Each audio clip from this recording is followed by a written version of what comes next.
北都咧，目前嚟講，而家係如火如荼推展。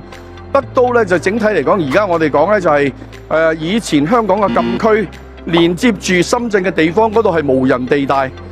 現在咧就要將佢發展起來，即係意味着乜嘢呢？係香港750萬人同埋深圳2000萬人口咧拼埋一齊嘅時候，喺大灣區裏邊9+2城市，淨係呢2個城市合埋咧，佢嘅 GDP 總量同埋嘅人口咧係可以話冠絕呢一個大灣區。咁你而家呢一個咁嘅地方裏邊最活躍，經濟亦都係最蓬勃嘅地方，我相信咧強強合一咧會帶出嚟嘅機遇係會更加好。香港就係一個金融嘅中心，亦都搞好呢一個資產管理。咁我哋融資如果係做得好，再加上深圳自己本身亦都有股票市場，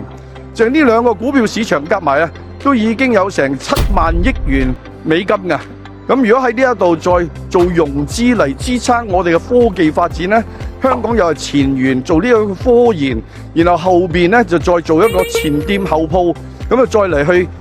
有加速器，然後就再嚟做呢個生產的話呢，先飲頭啖湯就係在香港，好嘛？